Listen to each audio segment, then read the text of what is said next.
والملائكة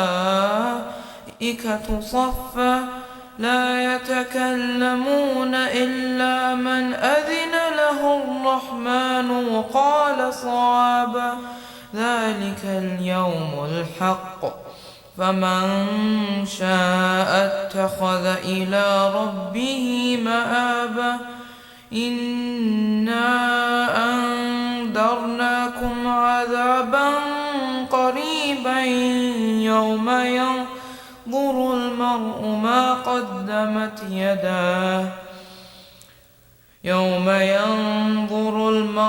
ما قدمت يداه ويقول الكافر يا ليتني كنت ترابا. صلوات.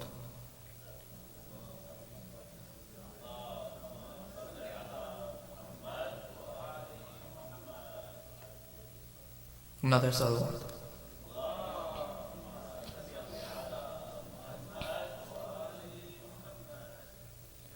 بسم الله الرحمن الرحيم والفجر وليال عشر والشفع والوتر والليل إذا يسر هل في ذلك قسم لذي حجر ألم تر كيف فعل ربك بعاد إرم ذات العماد التي لم يخلق مثلها في البلاد وثمود الذين جابوا الصخر بالواد وفرعون ذي الأوتاد الذين طغوا في البلاد فأكثروا فيها الفساد فصب عليهم ربك سوط عذاب إن ربك لبالمرصاد فأما الإنسان إذا ما ابتلاه ربه فأكرمه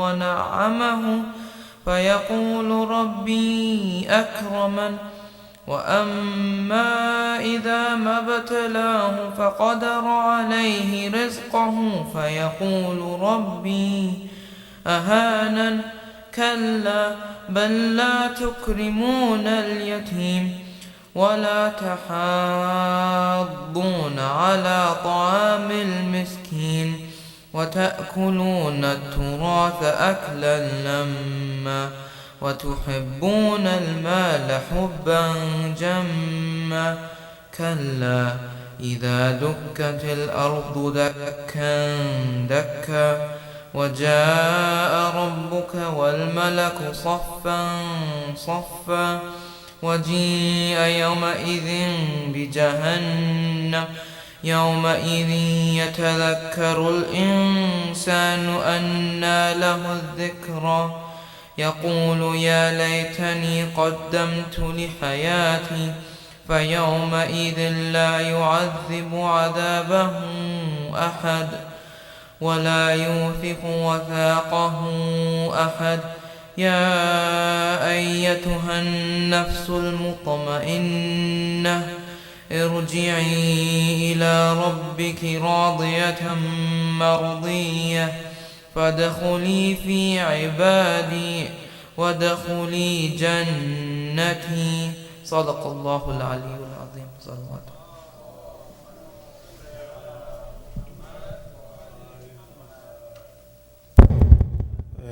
Thank you. With that, we're for recitation of the Holy Quran, and I could request Brother Hassan to read Hadith al-Qisas. Salawat from Muhammad wa ali Muhammad. Allahumma salli ala Muhammad wa ali Muhammad.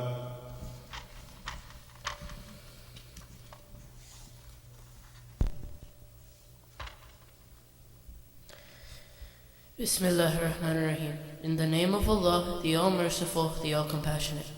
Fatima al-Zahra, the daughter of the Prophet, peace be on them, is to have thus related an event.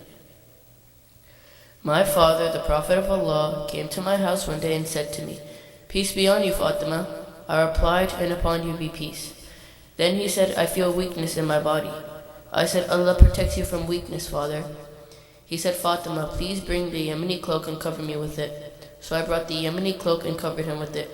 Then I looked at him and saw that his face was shining like a full moon with its glory and splendor.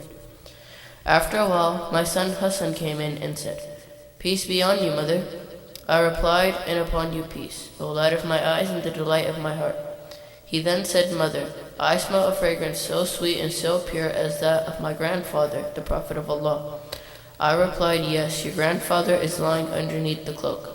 Hassan went near the cloak and said, "Peace be on you, my grandfather, the Prophet of Allah. May I enter the cloak with you?" He replied, "And upon you peace, my son and the master of my fountain. Go there. You are given the permission to enter." So Hassan entered the cloak with them. Allahumma salli ala Muhammad wa ala. After a while, my son Hussein came in and said, "Peace be on you, mother." I replied, "And upon you peace, O light of my eyes and the delight of my heart." He then said, "Mother, I smell a sweet fragrance like that of my grandfather, the Prophet of Allah." I replied, "Yes, your grandfather and your brother are lying underneath the cloak." Hussein stepped towards the cloak and said, "Peace be on you, my grandfather, the chosen of Allah. May I enter the cloak with you?" He replied, "And upon you peace, my son and the interceder of my followers. You are given the permission to enter." So Hussein entered the cloak with them.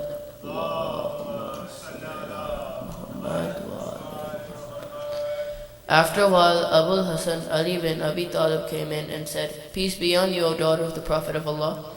I replied, "And upon you peace, O father of Hassan and the commander of the faithful." He then said, "Fatima, I smell a sweet fragrance like that of my brother, my cousin, the Prophet of Allah." I replied, "Yes, he is underneath the cloak with your two sons." So Ali went near the cloak and said, "Peace be on you, Prophet of Allah. May I enter the cloak with you?" He replied, "And upon you peace, my brother, my legatee, my successor, and my standard bearer. You are given the permission to enter." So Ali entered the cloak with them. Allah. Then I stepped forward and said, "Peace be on you, my father, O Prophet of Allah. May I enter the cloak with you?" He replied, "And upon you peace, my daughter, O part of myself. You are given the permission to enter." So I entered the cloak with them.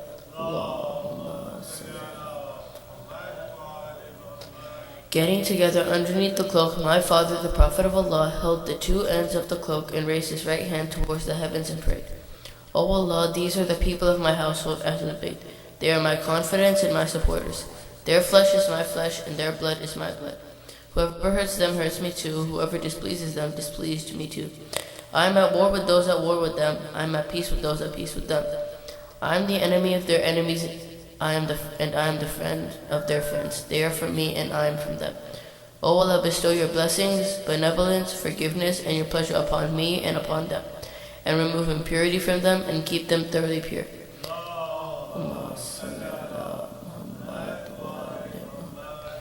Then the Lord Almighty Allah said, "O my angels, O residents of my heavens, verily I have not created the erected sky, the stretched earth, the illuminated moon, the bright sun, the rotating planets, the flowing seas, and the sailing ships, but for the love of these five lying underneath the cloak."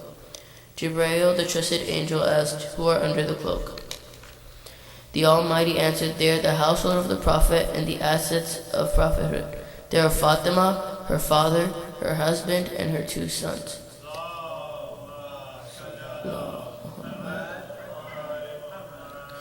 Jibreel said, "O Lord, may I fly to earth to be the sixth of them?" Allah replied, "Yes, you are given the permission." Jibreel, the trusted, landed near them and said, "Peace be on you, O Prophet of Allah. The All-Highest conveys His peace on you and His greetings and says, By my honor and glory, O my angels, O residents of my heavens, verily I have not created the erected sky, the stretched earth, the illuminated moon, the bright sun, the rotating planets, the flowing seas, and the sailing ships, but for your sake and love. God has given me permission to enter the cloak with you. May I join you, O Prophet of Allah?" The Prophet replied, "And peace be on you, O trusted bearer of Allah's revelations. You are granted the permission." So Jibreel entered the cloak with us and said to my father, "Allah sends His revelations to you. Verily Allah's desire is to remove blemish from you, O people of household Ahlul Bayt, and purify you with the perfect purification." Then Ali said to my father, "O Prophet of Allah, tell me what significance has Allah given for getting together underneath this cloak?" The Prophet replied, "By Him who rightfully appointed me a prophet and chose me a messenger for the salvation of the mankind." Whenever and wherever an assembly of our followers and friends mention this event, Allah will bestow on them His blessings and mercy. Angels will encircle them, asking Allah the remission of their sins until the assembly dispersed. So Ali said, "Verily, by the Lord of Kaaba, we and our followers are the winners."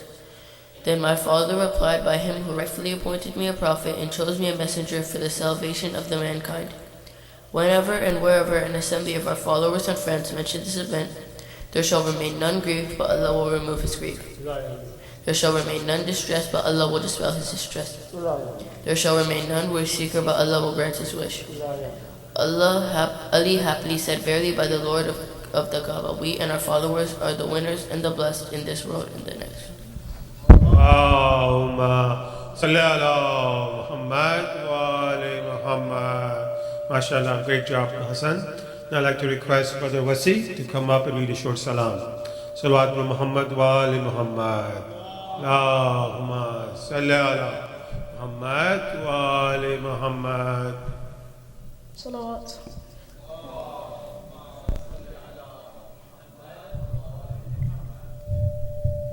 Can I have another salawat? Allahumma.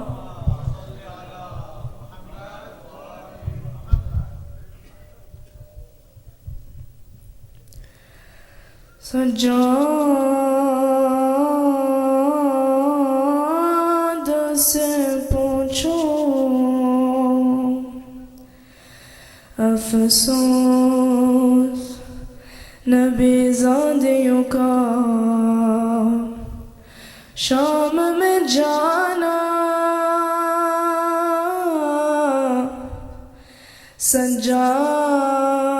سجاد سے پوچھو افسوس نبی زادیوں کا شام میں جانا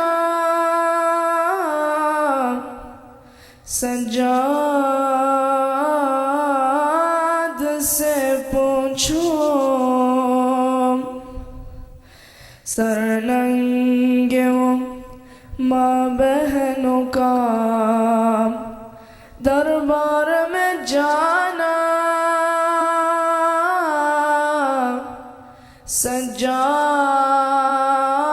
سجاد سے پوچھو افسوس چھپتی تھی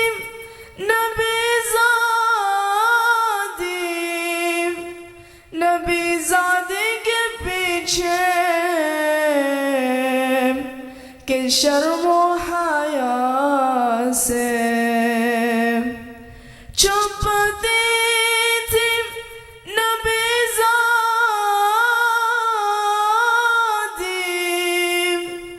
نبی زادی کے پیچھے کہ شرم و حیا سے اور شمر کا ان بیویوں کے نام بتانا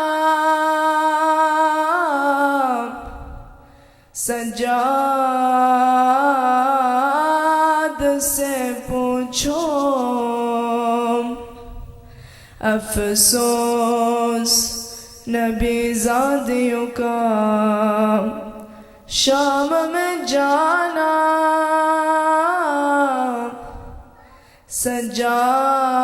سجاد سے پوچھو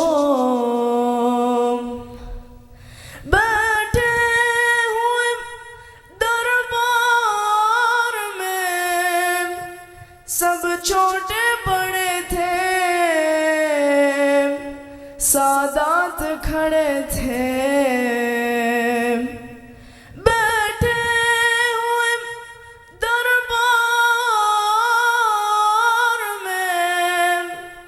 سب چھوٹے بڑے تھے سادات کھڑے تھے سر تشت میں رکھا ہوا زینب کو دکھانا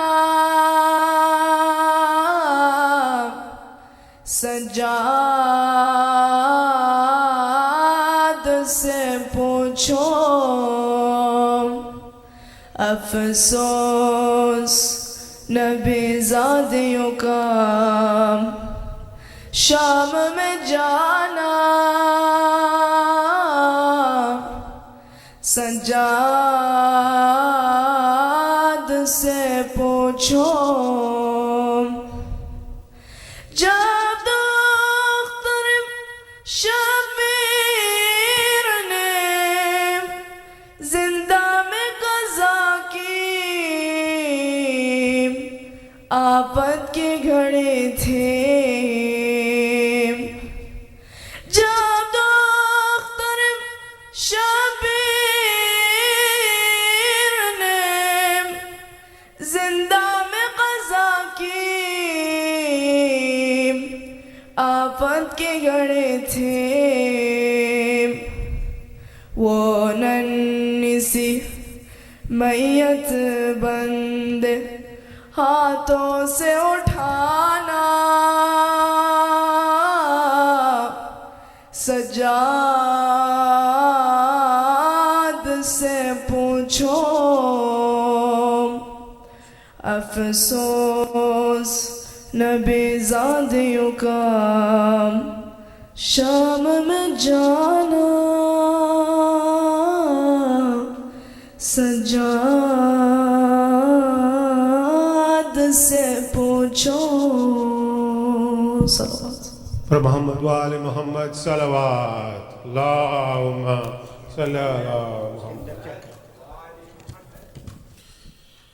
I'd like to request all of you to kindly move forward as much as possible. We're expecting a packed house tonight. So please kindly move forward so we don't have to tell you while doing the majlis to move forward. So please move forward as much as you can. We're expecting people to be sitting all the way outside tonight.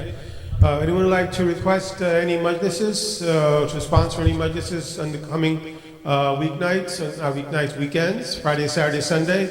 You can either see me, Brother Jafar, or anyone on the board of directors. We're happy to give you details for sponsoring any of the open nights, if you still have a few left. And lastly, just please kindly put your cell phones on silent so we don't disturb the majlis as it's going on. And I'd like to request Sheikh Hili to take the members. Salawat bi Muhammad wa ali Muhammad. Allahumma salli ala Muhammad wa ali Muhammad.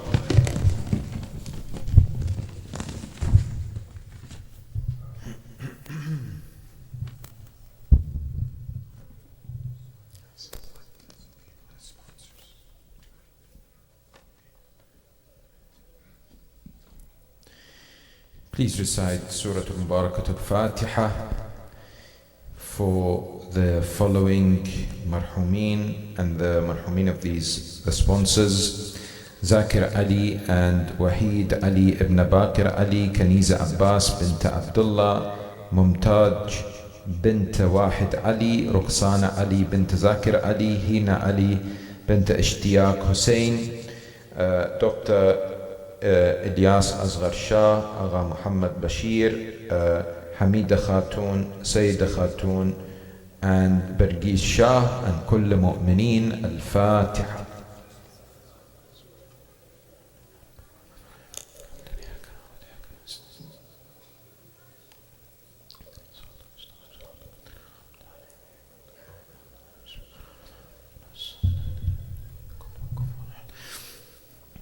أعوذ بالله السميع العليم من الشيطان اللعين الرجيم. بسم الله الرحمن الرحيم. الحمد لله مالك الملك مجري الفلك مسخر الرياح فالق الإصباح ديان الدين رب العالمين، والصلاة والسلام على أشرف الخلق وخاتم الأنبياء وسيد المرسلين، سيدنا وحبيب قلوبنا وشفيع ذنوبنا أبي القاسم المصطفى محمد. اللهم صل وعلى أهل بيته الطيبين الطاهرين المعصومين المطهرين المكرمين. السلام عليك سيدي ومولاي يا أبا عبد الله، وعلى الأرواح التي حلت بفنائك، عليك مني سلام الله أبدا ما بقيت، وبقي الليل والنهار، ولا جعله الله آخر العهد مني لزيارتكم. السلام على الحسين وعلى علي بن الحسين وعلى أولاد الحسين وعلى أصحاب الحسين جميعا ورحمة الله وبركاته. صلوات.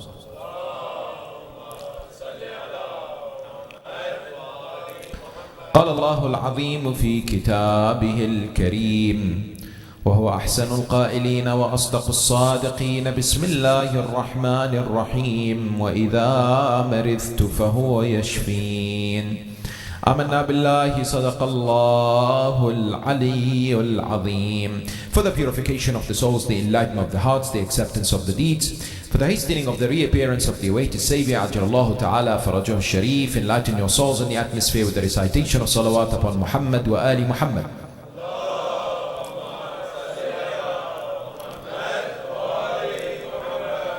One of the things that human beings desire and love is praise. Most of us would love to be praised by people that we love, and indeed other human beings. We crave that recognition. We want and desire that compliment that people would give us. Praise means different things to different people, depending who is praising who. If we have reverence and respect for somebody and they have praised us, it means much more than, for example, somebody that we don't really care much about or we don't have that much of a connection with. The more an individual has a higher status, the more an individual is, for example, recognized and known, the more we feel their praise means much in our lives, means much to our existence. Imagine though, on the day of Qiyamah, when Allah subhanahu wa ta'ala singles out certain individuals and before all of mankind, all of his creation,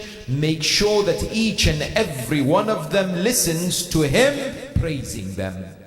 This in itself is a beautiful recognition, and one of those individuals who will attain this and will be given this is our holy fourth Imam Zayn al-Abidin al-Sajjad salawatullahi wa salamu alayhi.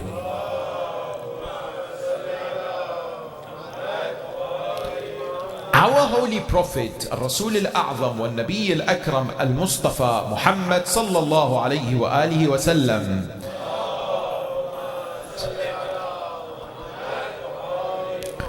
is one of the individuals who has promised that the holy fourth Imam will attain a special recognition and praise on the day of Qiyamah.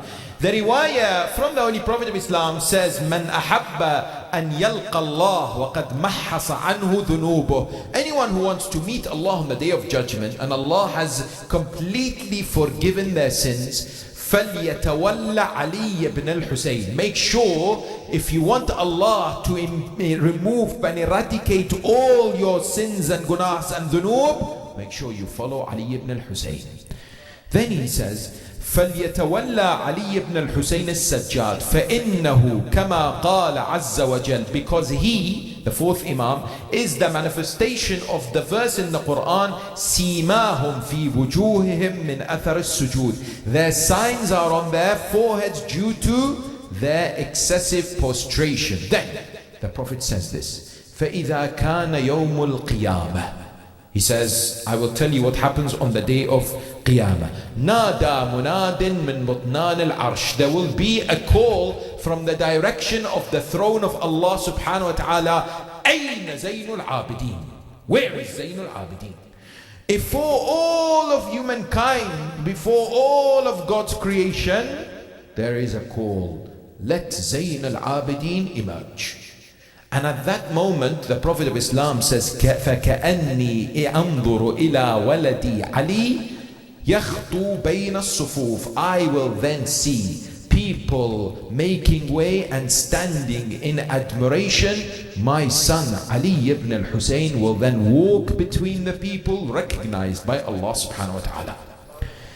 This is one of many of narrations that praise the status of a holy fourth Imam. Yet today we are unfortunately facing a realization in which the world that we live in, and historically the image of the fourth Imam is not as bright as you and I present it. What do we mean? Today if we categorically look at the references and the depiction of Imam al-Sajjad alayhi salam, we find that sadly there are people who talk about him having two things mainly. Number one, being sick. Number two, crying all the time. The idea that emerges is Bani Umayyah, the propaganda machine, sought to create a vision or a depiction of the Holy Fourth Imam which was negative, which was something to make people distant and be far from him and from his teachings. And hence you find this is embedded in the teachings and in the references and the traditional historical accounts, that if you want to know Zayn al-Abidin Ali ibn al-Hussein, that he spent his life mostly secluded, mostly not concerned. After Karbala he was hit very heavily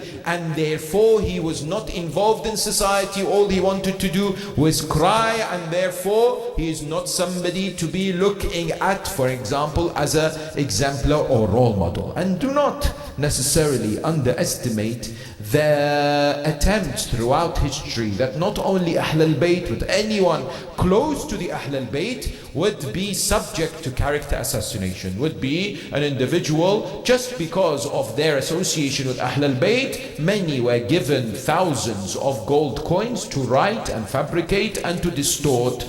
And amongst them, of course, amongst those whose only crime was to be the father of Amir al-Mu'mineen was Abu Talib, peace be upon him. Abu Talib is an individual that truly history has wronged and has oppressed, and today we find continues to do this. So I remember last year in the Hajj pilgrimage, I was blessed to perform it then when I went to Medina after the Hajj pilgrimage to perform the ziyarah of the Holy Shrine of the Holy Prophet of Islam, Jannatul Baqi. There was a routine for those of you who have been to Umrah and Hajj. May Allah subhanahu wa ta'ala grant you all tawfiq to perform Hajj and Umrah inshaAllah.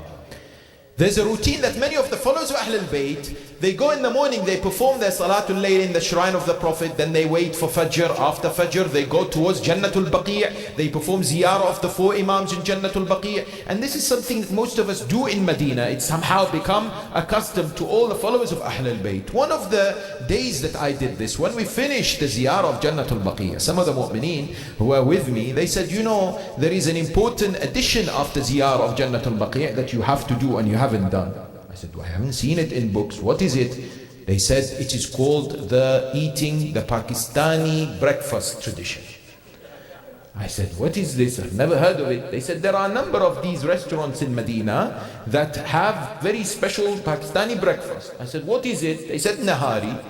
I said, very well, we'll go and taste it. Of course, I did not know that I must have my will ready before this. When I ended up there, I recognized the nature of this particular food. Afterwards, when we finished, we were going back to where we were staying. We passed through this huge, beautiful building which had a sign, this is the International Museum for the Life of the Prophet of Islam. So, as soon as we looked at this, we decided that, you know what, let's see what is this about. This looks new. We Googled it. We went inside. They said it is a museum that gives you a 3D demonstration, and it's beautifully presented about the life of the greatest human being, the Holy Prophet. And therefore we said, let's try it. There are tours in different languages, and so we booked the English and we took the tour. The tour would take you different stations of the life of the Messenger of God, from his birth all the way to his sad demise. This is the battles, this is what he used to wear, this is what he used to, for example, eat. In one particular station, in the early stages of this particular museum, the tour conductor stopped. And we were about 30 in this particular tour. He said, I have to highlight this thing for you, that we are instructed and we must remind ourselves when we come here to visit the Prophet and to see about his life, not to do what his uncle did. So all of a sudden we were wondering, what is he talking about? He looked at everyone and said, make sure that you stick to Islam and faith, not like his uncle Abu Talib, who did not accept Islam. Myself, I was enraged with anger. 30 minutes you have to talk about the life of the Messenger of God, and you make a special attempt and you make an emphasis to mention this. There is a plan. When we finished this, my brothers, the ones who were with me, they said, let's go The impact of the Nahari is too big. I said, look, you go, I will stay. They said, why? I said, I have to speak to this person. They said, this is dangerous, you'll get arrested. I said, no. This man has committed dhulm. It is dhulm on Ahl al-Bayt. We must speak to him. So I went to him. I greeted him. He said, yes, how can I help you? I said, you have just given us a tour. I was part of it. He said, yes. I said, you made a stop in one station and you talked about Abu Talib. He said, yes. I said, you have just insulted 400 million Muslims. He said, 400 million Muslims? I said, yes. He said, how? I said, we, the followers of Ahl al-Bayt, we believe that Abu Talib was a believer. He was a staunch supporter of the Prophet of Islam. This is unacceptable what you said. He looked at me and said, look, he was a man in his 30s, a young man, so to speak. He said, all my life, I have never ever heard this before. Somebody never has told me this. I have always been taught that Abu Talib died a non-Muslim, a kafir. You are the first person to tell me. We have been taught in school and in the training in this particular museum that Abu Talib was not a Muslim. I have never been exposed to this. The idea therefore that emerges is so much misconceptions exist out there, so much knowledge and clarification that needs to be presented, and amongst those is the image that is unfortunately depicted regarding the holy fourth Imam Zayn al-Abidin al-Sajjad salawatullahi wa salamuhu alayhi.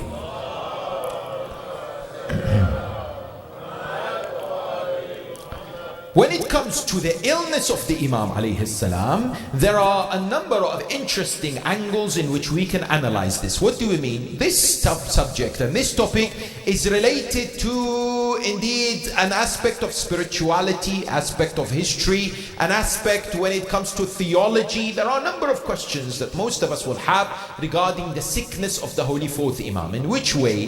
The idea that emerges is people often hear Imam alayhi salam was ill on the 10th of Ashura. The 10th of Muharram, he was not able to fight. But how many of us know the nature of his illness? How long was he ill?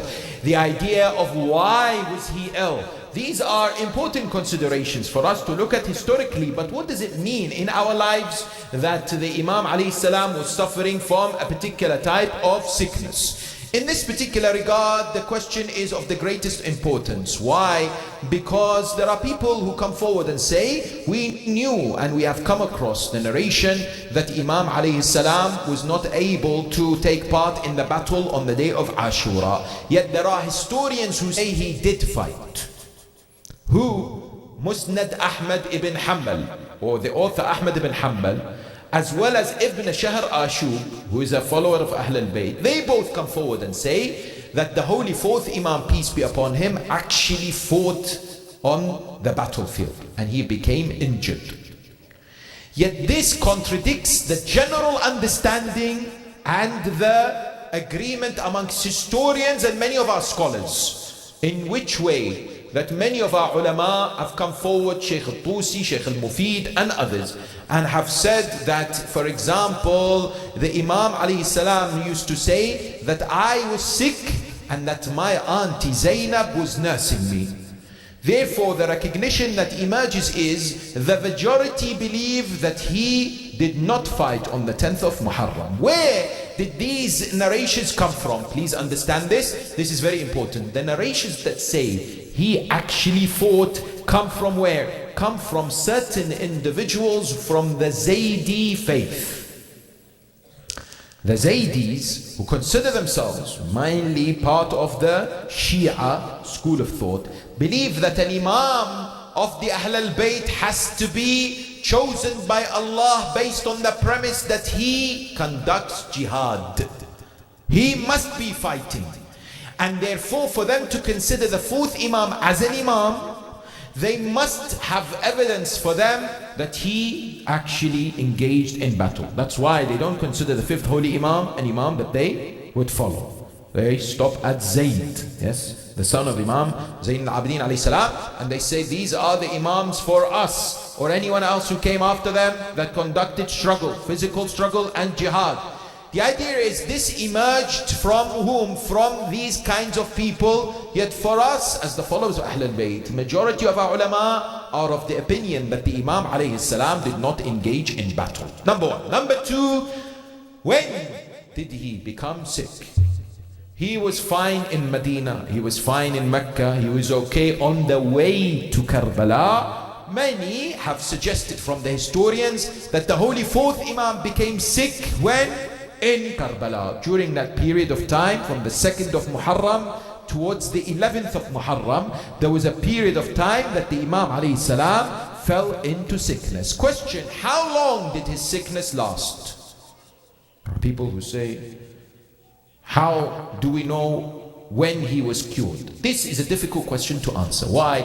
Because it's likely that because of the difficult circumstances and the situations that the fourth Imam faced during the captives' movements from Karbala towards Kufa, from Kufa towards Sham and back to Karbala, his sickness would re-emerge on a continuous basis. So some of the ulama say, yes, he improved on the journey, but he would get it again because of the harsh conditions and the situations that he would encounter. The important question that I'd like to pose at the outset, historically for you and I to understand, what was the illness of the fourth Imam? This is very important for us to recognize because there are disputes and disagreements amongst ulama within our school, but I'd like to come out with a good conclusion for us to appreciate and to understand. Here we have two narrations, two historical narrations that point to the nature of the sickness of our fourth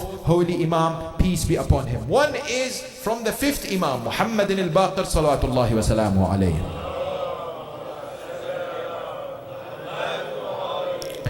This is where he says, كان أبي مبطونا يوم قتل أبوه. This is an Al-Kafi and a number of other sources like Bihar al-Anwar. He says, my father had a condition known as mabtun. Mabtun means what in Arabic? It comes from batn. Batn means the stomach. Yes. So what does this refer to? This refers to the idea that what? That there is a suggestion that the Imam alayhi salam had some kind of a stomach illness, some kind of a stomach problem, and that was the nature of his sickness. Now, the second narration, and please pay attention to this, is from where, or a suggestion is found in Kitab al-Irshad by Shaykh al-Mufid, one of our great ulama. He says, وَعَلِيِّ بْنُ الْحُسَيْنِ فِيهِمْ وَهُوَ مَرِيضٌ بِالذَّرَبْ. This is a bit technical, but I am referring to Arabic terms so that you can have a depth and understanding of how this is discussed historically. He says, Ali ibn al-Husayn was sick. He had a sickness and it was dharab.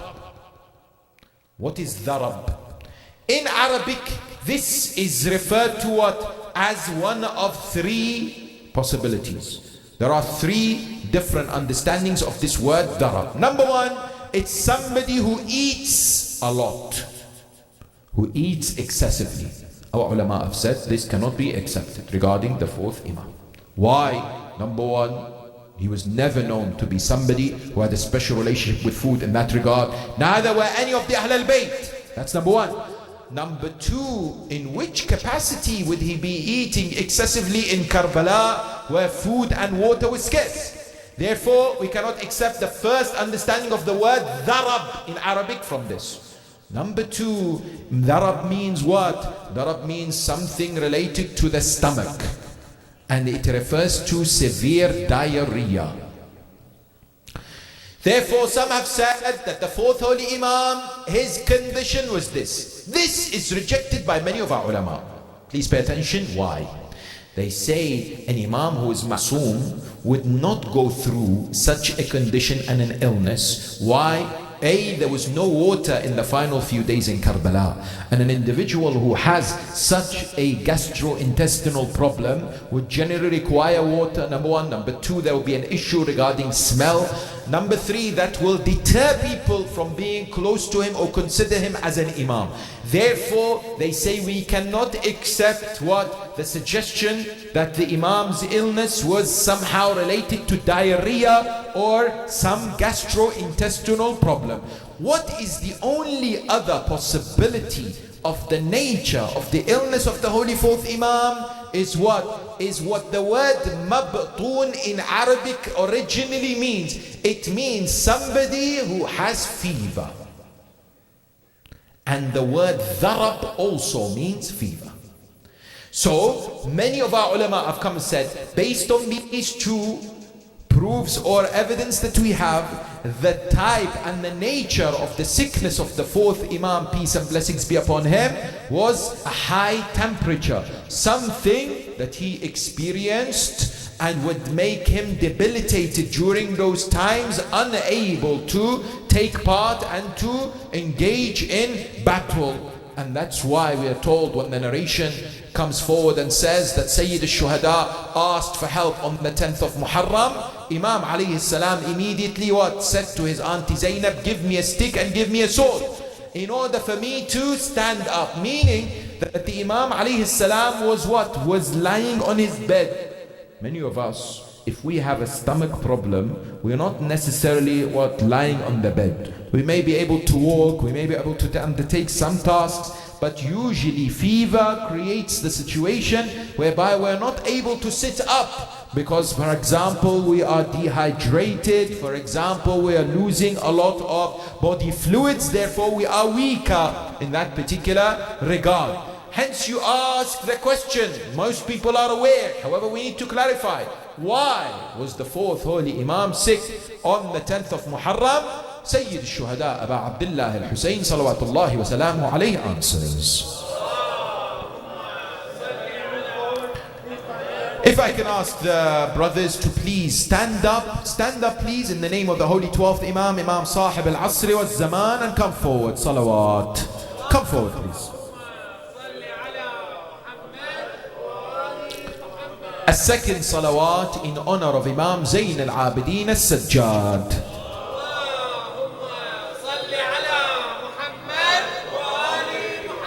A third salawat to hasten the reappearance of our 12th Imam, Imam Sahib al-Asri wa Zaman, Ajjal Allahu Ta'ala Farajahu al-Sharif.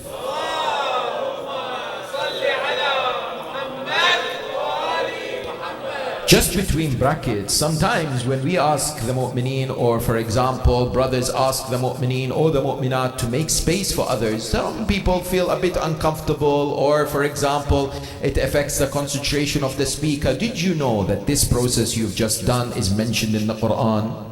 Allah subhanahu wa ta'ala has talked about it in the Quran, whereby he has come forward and said, Ya ayyuhal ladhina amanu, idha qila lakum tafassahu fil majalisi fafsahu yafsahillahu lakum. O you who believe, when it's said to you, make space in the majlis, make space, because Allah will make special space for you. And the Mufassireen have said, I know when I make space for someone, I know what that means. What does it mean that Allah makes space for me? They have said that the meaning, most likely based on the hadith of the Ahlul Bayt, is when you make space for your brother or sister in a majlis, Allah will make a place for you in Jannah. Tafassahu yafsahillahu lakum. Allah will open up paradise for you.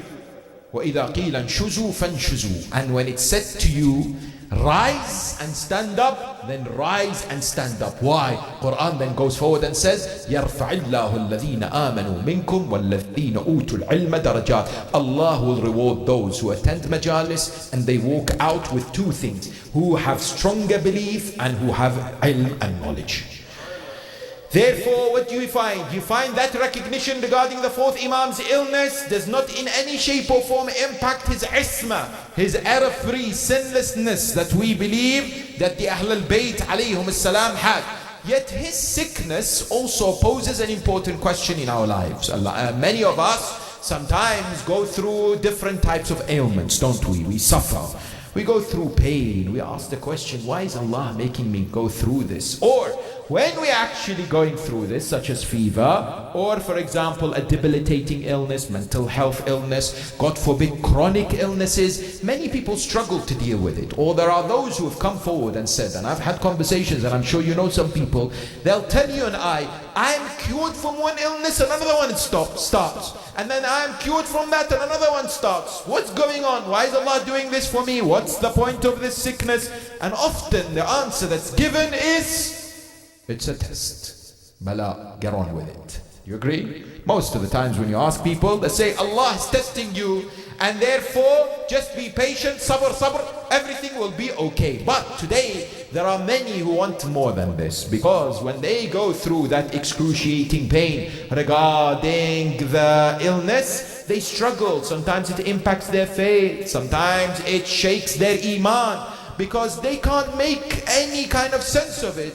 If they're going through it for such a long time, for example, people who are still suffering with what? Long COVID, even 4 or 5 years after going through the infection with the COVID virus, there are people who are still suffering with the aftermath and the after impacts, isn't it? And so it's a struggle. You and I are required to understand it from the philosophical, spiritual lens, more than just looking at the idea of it being a test. In which way? I'd like you and I to think about the next story very carefully, because if we understand this story, many of what happens to us will make more sense than it perhaps does before. In which way? Not only do we go through illness, but for example, loss of wealth, or loss of reputation, or loss of family members. And therefore it may impact the way that we look at Allah subhanahu wa ta'ala and our faith. A story that's beautiful in the Quran that helps us shape this is the story of Musa alayhi salam and Khidr. Please understand this, because it will make us appreciate why sickness is not necessarily bad for us. Today, if somebody came to you when you are sick, and may Allah grant all mu'mineen and mu'minat shifa. But let's say some of us are going through illness. Someone comes to you and says, I ask Allah subhanahu wa ta'ala to keep you sick. What do you normally do to them? If it wasn't haram, probably there's physical violence. How dare you? I'm asking you to pray for me. You're saying, Ya Allah, make him remain sick. Yet the Prophet of Islam says, if a believer knew what sickness in reality is, they'll ask Allah, Ya Allah, keep me sick all my life. Why? Why would the Prophet say, you should be saying to Allah, keep me sick all my life? It's because we have not understood the reality of what it means to fall ill and to be sick, because the Quran examines it in detail. There is physical sickness and there is spiritual sickness. I'm not dealing with the maradul qalb, the sickness of the heart, when the heart is sealed or it comes dark. They are talking about physical sickness. In order to appreciate it a little bit more, let's go through this story. In which way? Musa alayhi salam, as we know, is told that you need to find Khidr. He finds Khidr. They go on this journey. There is Yusha ibn Nun who is with Musa alayhi salam. When Musa looks at Khidr, Khidr says to him, what do you want? He says, I want to accompany you.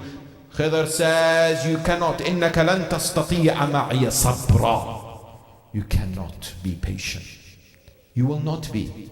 Musa says, Satajiduni insha'Allahu sabira. The first lesson that emerges is that I must never be arrogant to think that I understand religion or I know about everything, because there are always secrets and there are always hidden treasures given to you and I.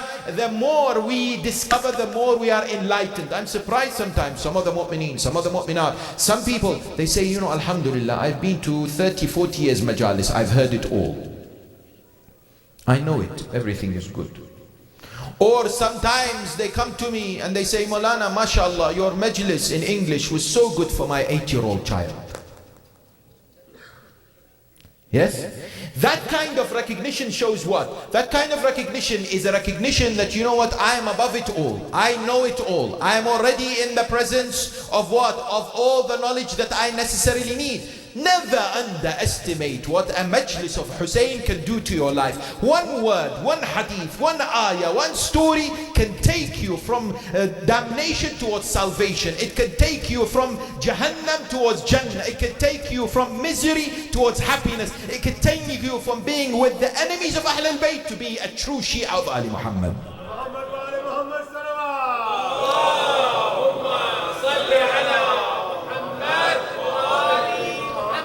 That presence in the majlis of Hussein alayhi salam, in the majlis of Ahl al-Bayt, never underestimate it. Even if you walk away thinking that, you know what, I have just heard what I have been hearing for many, many years, you do not know, but your heart has been washed with the love and the remembrance of Allah subhanahu wa ta'ala and the following of the Ahl al-Bayt. You may not feel it, yes, you may not necessarily go through it. Musa alayhi salam says, "Satajiduni insha'Allahu sabira." Why? Because he teaches you and I, insha'Allah doesn't mean that if I feel like it, I'll do it, or I want to put people off. Tomorrow, am I seeing you? Insha'Allah. And I'm thinking, never. The insha'Allah of us is not the Quranic insha'Allah. Yes? There is a character by the name of Juha. He's an Arabic folk tale. This individual was selling a donkey of his. He came to what? He came to his wife. He said, I'm going to go to the market to sell this donkey of mine. His wife said, say inshallah. He said, listen, the donkey doesn't deserve inshallah. I'm just going to sell it. What's going to go wrong? Just go and sell it.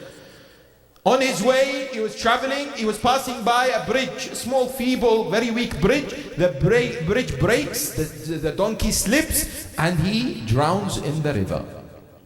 He comes back. His wife said, that was quick. You sold the donkey? He said to her, the donkey died, inshallah. This is the wrong usage of inshallah. Many a times we do not understand what it means, yet Musa alayhi salam uses it in the right way. I'm not concerned about the first part of the story or the last part. I'm concerned about the middle part of the story. The middle part, for many people, is shocking. For many people, it's very hard to appreciate and accept. The middle part, some of you may have heard before, but I'd like you to think about it again because it's not easy to comprehend. The middle part is when Musa alayhi salam with Khidr and Yusha come and see a group of kids playing, children. They are children. Is it okay to kill children? Under any circumstances. Is it fine? Most of us will say no. Khidr pulled one child to a corner and killed him. Musa looks at it and says, what's going on? What's happening? You've just killed an innocent soul. An innocent child! How is that ever acceptable? Musa is then told by Khidr, I told you, إِنَّكَ لَن تَسْتَطِيعَ مَعَيَ صَبْرًا. You can't deal with what you see. Yes? The question here is, alhamdulillah, after this third episode or third incident, what happens is that Musa is told by Khidr why he did this. Because he said he will grow up. Most of us know this, I know, most of you know, that he will grow up to become someone who is oppressive to his parents. So out of mercy to his parents, Allah subhanahu wa ta'ala took his life away. There is an issue here. I am sure most of you are thinking it. And that is, but he didn't commit any crime, so why is Allah punishing him before he did it? What's the fault of the child to be killed now when he has not even done anything? Yes, Allah knows that in the future he will commit a crime, but why take his life? And is it okay for a prophet? Because we believe Khidr is a prophet, Ma'soom. Allah praises him in the Quran. Allah says, yes, I've done it, I've asked you to do this. So today, when you and I see, for example, someone falling sick, or for example, a child who dies at the age of 5 because of an illness, we think this is a tragedy, this is unacceptable, this is something difficult to fathom. Yes? Let's remember this particular story. Most of us sitting here, if we haven't thought about this story, are struggling. Why? Because how can I make sense of the realization that a child's life is being taken away, and it shouldn't be taken away? Because he has all his life to look forward to. He has everything to do, and now he has not been able to. And who took this away from him? A prophet. So our children, our youth, if they are not explained this could make a huge doubt in their mind. So to one particular youth, I said, can you believe it? He said, no. I said, look, he has all his life to look forward to. He never got married. He never do this. He said, stop. Never got married, that's not necessarily a bad thing. I said, well, that's according to you. Yes. But the rest of his life, to be able to enjoy so many things, he was deprived of it. How do we understand it? Very briefly. And then we can cross-reference it towards the sickness. This young boy, if Allah had allowed him to live, if he was able to get to age 70 or 80, he would have committed these crimes. Because Allah knows, and Allah has not made him do it, it's his own free will. Do you agree? If he had allowed him to live, he would have reached that particular level of sins. Then Allah subhanahu wa ta'ala would have taken his life. Where would he have ended up? Jannah or Jahannam? No doubt Jahannam. If you think Jannah, there is a problem, let's discuss later. Jahannam, no doubt. Yet now that Allah has taken his life at this age, is he going Jahannam or Jannah? Where? So which one was better for him? To die young or to die later in life? Which one? Was it an act of punishment or an act of mercy of Allah? Was it something good for him or something bad for him? No doubt it was absolutely brilliant for him. Yet only 2 minutes ago we're thinking, oh, poor this child, never had lived, etc., etc. But now all of a sudden our perspective has changed. All of a sudden we've seen a different angle. We have shed light to something which perhaps we may not have been thinking about. Allah tabaraka wa ta'ala in the Quran says, wake up and smell the coffee, so to speak. Yes, I'm paraphrasing. What does that mean? It says, understand, عسى أن تكرهوا شيئا وهو خير لكم وعسى أن تحبوا شيئا وهو شر لكم والله يعلم وأنتم لا تعلمون. You may dislike something and it's good for you. You may like something and it's bad for you. Allah knows, but you will never know. So what does that mean? Practically in our lives. Practically, this is what it means when it comes to sickness. Allah tabaraka wa ta'ala has designed this world with a number of important challenges. You and I must go through it. It's part and parcel of the laws of Rabbil Alameen. And it is actually beneficial for you and I. When I suffer, when I go through pain, when I go through excruciating feelings of illness and sickness, it is actually good for me. Someone asks the question, how is it good for me? From the perspective of Ahl al-Bayt, 7th Holy Imam, Musa ibn Ja'far al-Kadhim, Bab al-Hawa'id, salawatullahi wa salamu alayhi.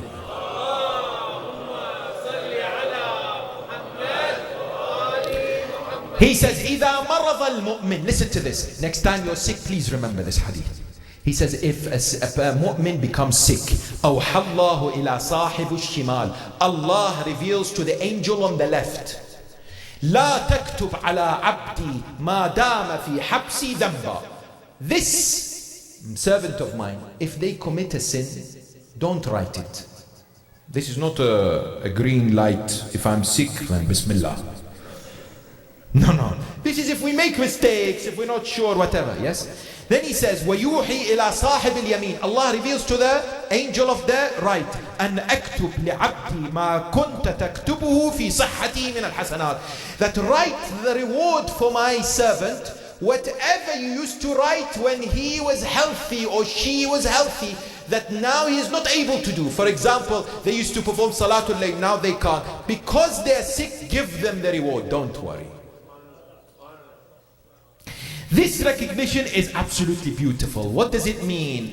It means that you and I are being shrouded, encapsulated with a special blessing of Allah subhanahu wa ta'ala. The riwayat say, when a believer is in sickness and they do not complain against Allah, their sins fall from their body just like leaves fall from trees in autumn. They're being purified. They're being cleansed. They're being raised statuses in akhirah. Allah subhanahu wa ta'ala out of his mercy, just like how that boy in the story of Khidr wants you and I to attain reward. And in order for us to attain reward, we need to feel the pain. We need to suffer. We need to experience all this. And then hence out of his love for us, he makes us go through illness and sickness. But the problem sometimes for us is we struggle. Hence, 4th Imam Zayn al-Abidin al-Sajjad, salawatullahi wa salamu alayhi.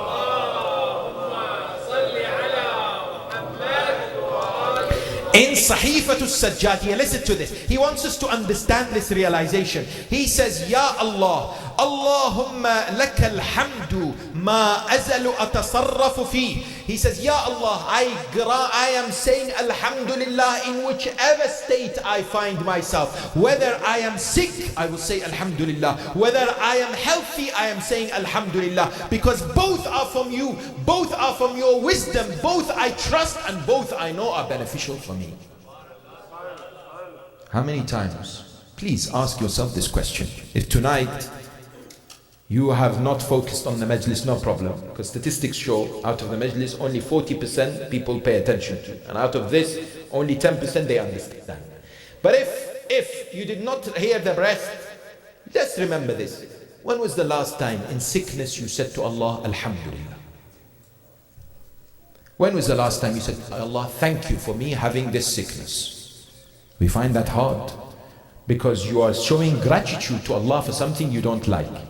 Yet the Ahl al-Bayt want to change our mindset, because the mindset of a believer is not the same as the mindset of a disbeliever. A mindset of the believer must recognize and appreciate that this sickness is part of God's plan, and it is an act of mercy from Allah to achieve a number of things. What are they? Number one, to erase our sins. Number two, to purify our hearts. Number three, if we are patient, to give us more reward. Number four, to raise our status in the eyes of Allah, because the hadith says, إِذَا أَحَبَّ اللَّهُ عَبْدًا ابْتَلَاهُ. When Allah loves someone, He will make them go through hardship.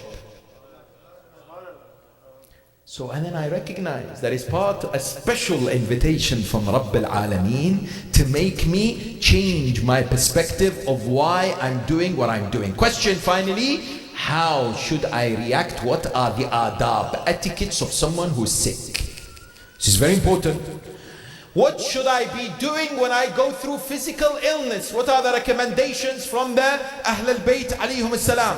The first thing is Adamu shakwa, means I should not be complaining, at least for the first few days, according to the hadith of the Ahl al-Bayt alayhum as-salam. Amir al-Mu'mineen wa Mawla al-Muttaqeen Ali ibn Abi Talib salawatullahi wa salamu alayhi.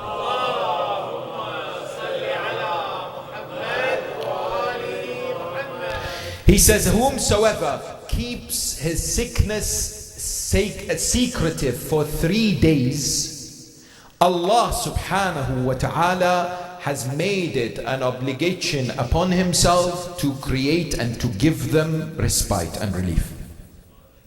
But this has an exception. If you want others to pray for you. Sometimes we have these complaint nature.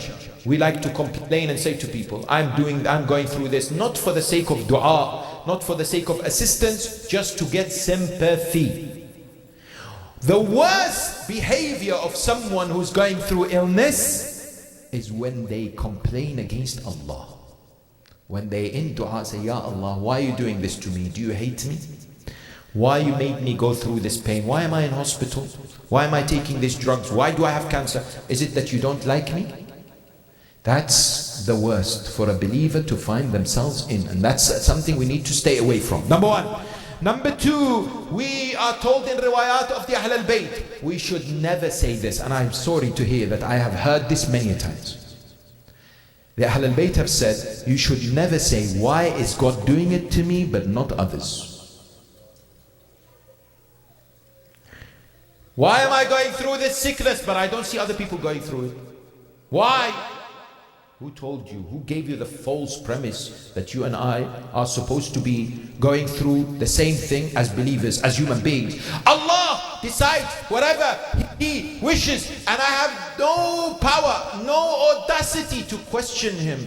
And therefore He decides that Muhammad gets a particular illness, Ali gets a particular illness, Haidar gets a every single person goes through their own trial. So for me to compare myself to others is not part of the adab. Number three, the Holy Prophet, peace be upon him and his family, says, Dawu mardhakum bis sadaqa. It's highly recommended when you and I go through sickness to constantly think of the deprived, the destitute, those who need us. Number four, it is mustahab, recommended, to visit those who are sick, but not to be a burden on them, not to stay too long or to make them feel worse. Sometimes people come and they say things in front of someone who's sick and inadvertently injure their feelings or hurt them.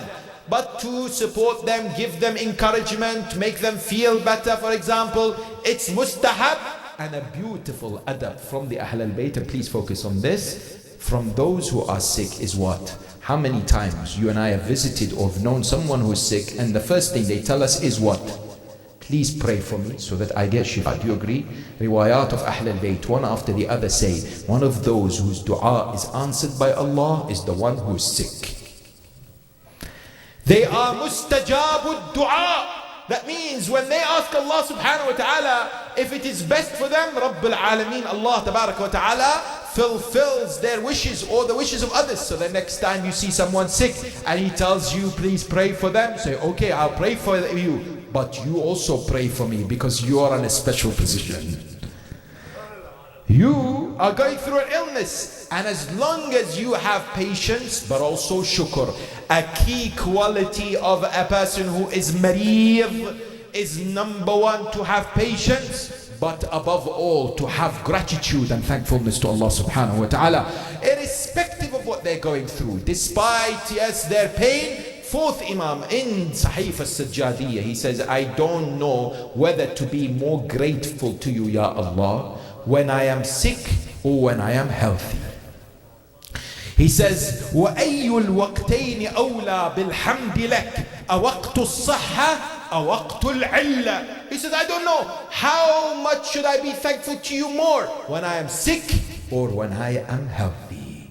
This is an important reminder for you and I to ensure that we recognize that as believers we have a responsibility to appreciate there is a plan that Allah subhanahu wa ta'ala wants for us, and He is the one who grants us shifa. وَإِذَا مَرِضْتُ فَهُوَ يَشْفِينِ. But a reminder and an adab that our ulama have said finally.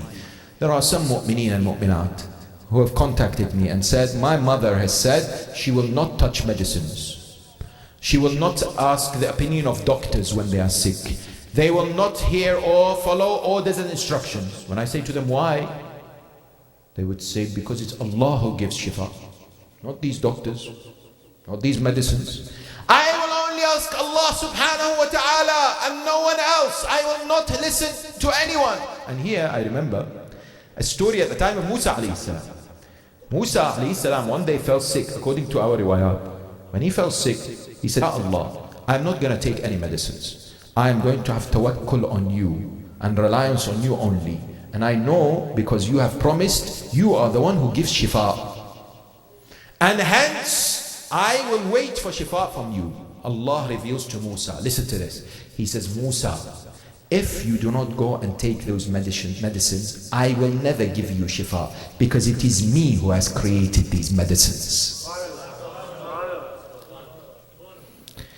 The idea is we have tawakkul on Allah, we rely on Allah subhanahu wa ta'ala, but ultimately what? We must do whatever it takes to seek health and become better, because all of this is what? Ultimately from Rabbul Alameen. It's Allah subhanahu wa ta'ala who has given this knowledge to the doctors and the physicians. It's Allah subhanahu wa ta'ala who's facilitated the manufacturing of these medications for our betterment and for our health. And that's why our holy fourth Imam alayhi salam, despite having this illness, despite him going through this pain and difficulty, he was considered to be one of the most bravest and the most courageous of individuals that today we reject, and indeed will never accept this suggestion that Imam alayhi salam was weak. Come and see the narrations in the courtyard of Yazid. How did he speak to this particular tyrant? What was the way that he addressed him in the gathering? We told that when one occasion one individual stood up and began to curse Amir al-Mu'mineen and the Ahl al-Bayt,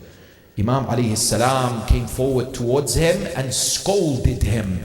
Immediately he looked at him and said, وَيْحَكْ لَقَدْ اشْتَرَيْتَ رِضَى الْمَخْلُوقِ بِرِضَى الْخَالِقِ. You have sought the pleasure of the created and have lost the pleasure of the creator.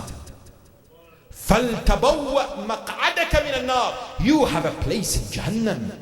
He spoke the truth. He challenged the narrative. He shook the foundations of what? Of tyranny and the oppressive rule of Yazid and Bani Umayyah. But no doubt, Imam Zayn al-Abidin alayhi salam, how painful was it for him not to be able to fight? This is a final point for you and I. Notice the submission that Imam had. Because Imam alayhi salam knew, and the fourth Imam Hussein alayhi salam said to Sayyidah Zainab, hold him back because the progeny of the Ahl al-Bayt must continue. He must not be martyred. That's why Imam alayhi salam was sick by the command of Allah subhanahu wa ta'ala. But it doesn't take away the fact that Imam was heartbroken not to be able to help Imam al-Hussein on the battlefield. Do you agree? That Imam al-Hussein alayhi salam's call, Hal min Nasirin Yansurna, Imam Zayn al-Abidin's heart was burning with the passion to make a difference and to go out on the battlefield. But notice the taslim and the submission he had in his heart. He had to accept that this was part of Allah subhanahu wa ta'ala's plan. Today we have to do that as well. If you can't figure it out, if you can't make sense of it all, remember Zayn al-Abidin. Yes, Zayn al-Abidin knew that this was part of Allah's plan, but it still doesn't take the pain away. The pain of hearing your father ask for help, but you cannot do anything. How difficult it is for any son not to support his father, let alone a ma'soom, whose main mission is to establish the teachings of the religion and to defend the Ahl al-Bayt. This was arguably one of the most difficult things for Imam Zayn al-Abidin. That moment when he could not stand up to fight alongside his beloved father.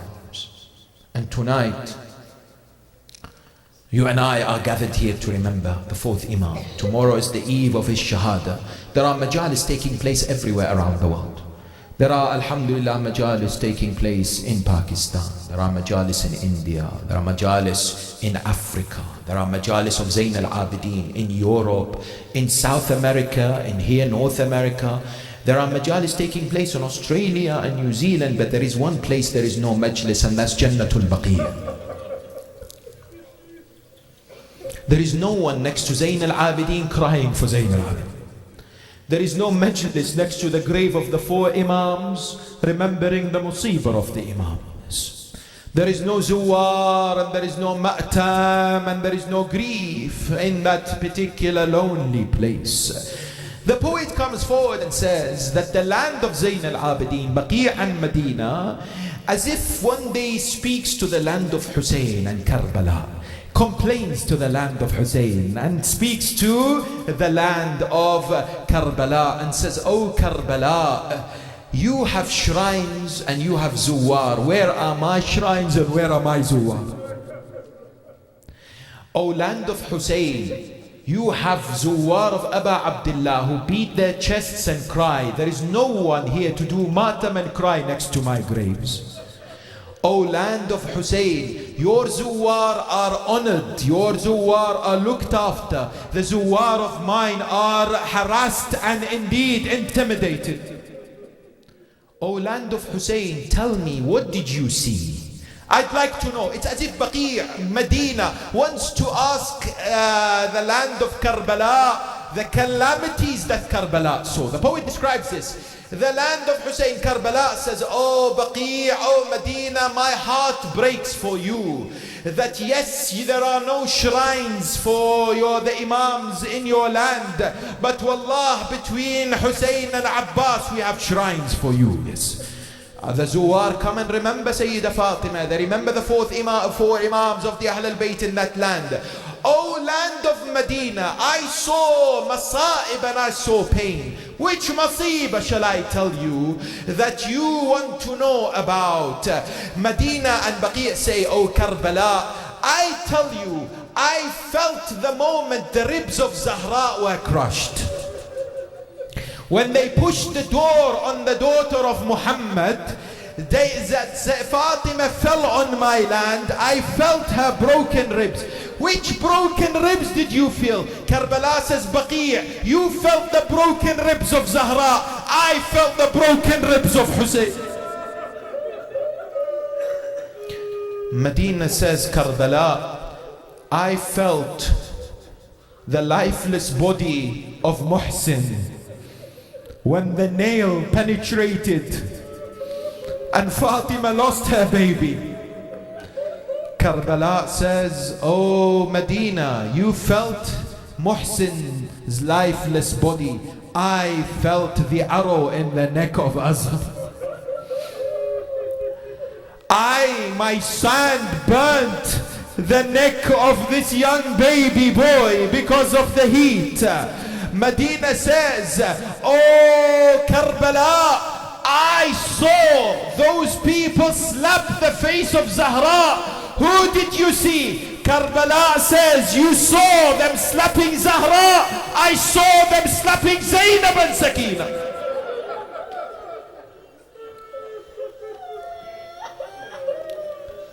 Medina says, I saw them whip the face and the back of Zahra. Who did you see? They said, Karbala said, I saw them with the spears and the whips hitting the daughters of Hussein and Ali. I saw all these masa'ib. I witnessed all these masa'ib, yes. But Karbala says, Baqi', Medina, you saw many tragedies. There is one tragedy that I shook and the earth underneath me froze, which is what? Baqi' says, what is it? He says, this is the greatest tragedy. Oh Baqi', I saw the daughter of Ali stand on my plains and she cried, Wa Muhammadah, Wa Aliyah, Wa Ja'farah, Wa Hamzatah. Baqi' says, why did Zainab cry? Karbala says, she looked at Shimr sitting on the chest of Hussein.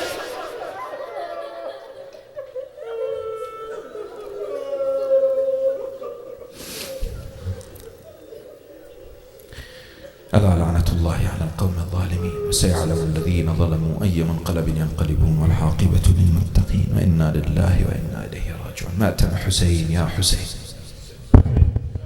حسين حسين حسين حسين حسين حسين حسين حسين حسين حسين حسين حسين Hussein, Hussein, Hussein, Hussein, Hussein, Hussein. Do you hear rhythm بقضائه on the lips of Aqa Hussein? Do you hear rhythm بقضائه on the lips of Aqa Hussein? Do you hear then بقضائه صفاق? Do you hear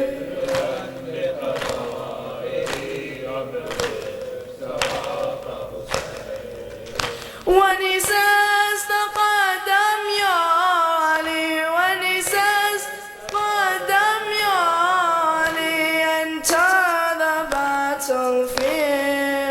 Do you hear then بقضائه سبق حسين? Do you hear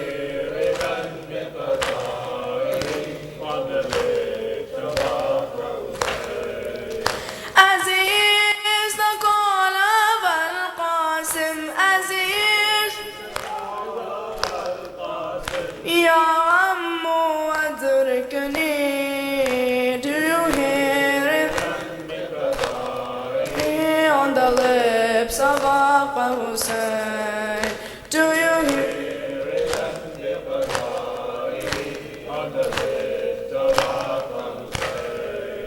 when he hears the cries of Al-Atash, when he hears from the camps of Ahl Haram? Do you hear بقضائه lips of Aqa Hussein? Do you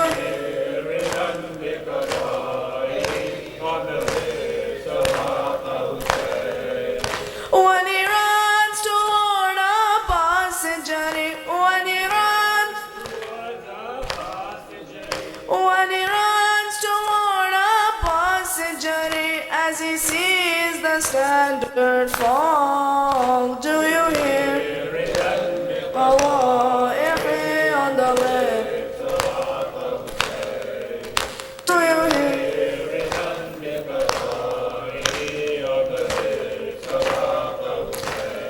as he takes the slaughtered body up, as he takes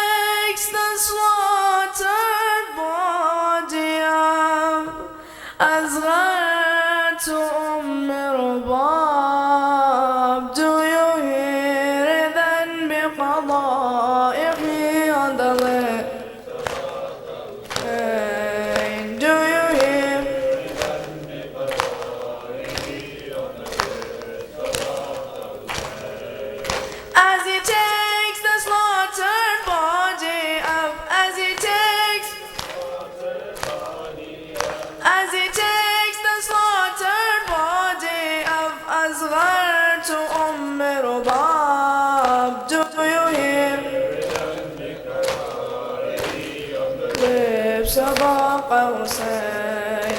Do you hear?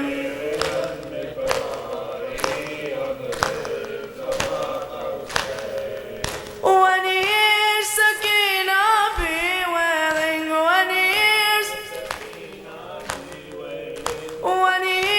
Sakinah bewailing, do not leave us, Baba. Do you hear? Sabah Hussein.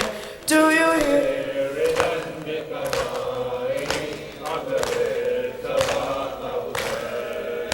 As he hears the bleeding of Zainab, as he hears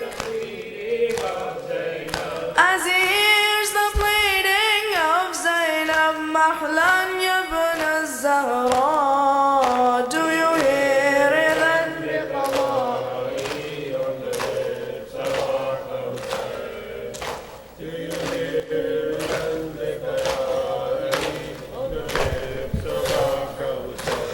All around the world, the story is now told. What happened to the holy kin of Mustafa? All around the world, the story is now told. What happened to the holy kin of Mustafa? And all around the world, the story is now told. What happened to the holy kin of Mustafa? Hassan, Hussein, Ali, and Holy Zahra, the lifeblood and the soul of blessed Mustafa. All around the world, the story is now told. What happened to the holy kin of Mustafa? No payment do I ask for doing Allah's task. Be good to my kin, free of stigma and sin. They'll guide you to the truth, with them you'll never lose. A better guide than them you could never choose. All around the world, the story is now told. What happened to the holy king of Mustafa? The prophet did request a pen before his death to write it down for good. Follow Ali they should, but they didn't obey. Madness they did say, and with it their true colors they did display. All around the world, the story is now told. What happened to the holy king of Mustafa? Zahra did insist, but they did persist. Refuted her claims, put her husband in chains. She grieved till she died, for her children cried. Her claim was the truth, and with her we are allied. All around the world, the story is now told. What happened to the holy kin of Mustafa? Ali's right they denied, they schemed and connived. They knew he was the gate, but they did him slay. The guardian of Islam, he didn't want it harm. They cursed him night and day, they disliked his Islam. All around the world, the story is now told. What happened to the holy kin of Mustafa? Our Imam Hassan, they did him shun. They threatened him with war, in him Ali they saw. No one by his side, no one for truth to fight. How they treat the Prince of Youth in paradise. All around the world, the story is now told. What happened to the holy kin of Mustafa? His death through poison, with him they were done. They wouldn't let him lie next to the prophet's eyes. His corpse they did abuse, on it the arrows used. She planned it very well, and with it was amused.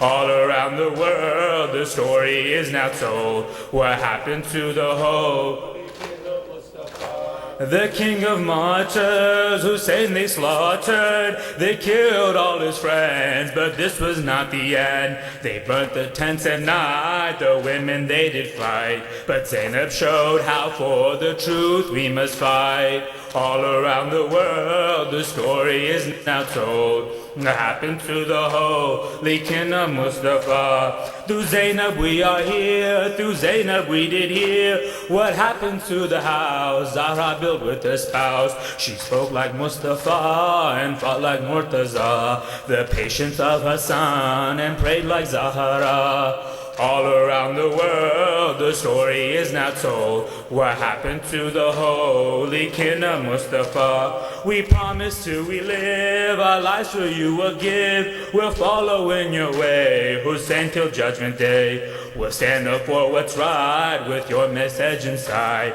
Hussein, Hussein, Hussein, we'll cry out day and night. Hussein, Hussein, Hussein, we'll cry out day and night. Hussein, Hussein, Hussein, we'll cry out day and night. Hussein, Hussein, Hussein, we'll cry out day and night. Hussein, Hussein. Hussein, Hussein. Hussein, Hussein.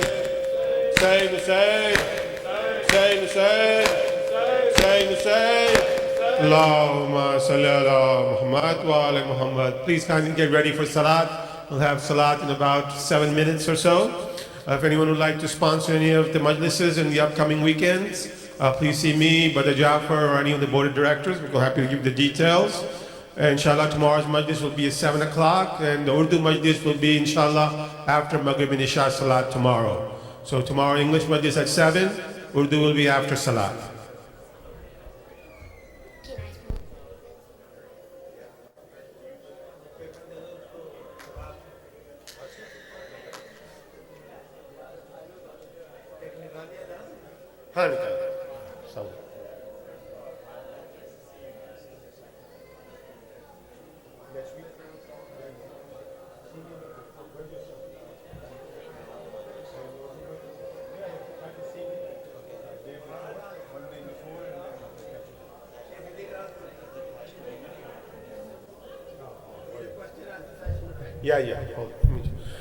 Kindly request the sisters to go to the other hall as we're getting ready for Salat, and inshallah we'll have a Q&A session tonight with Sheikh Hilly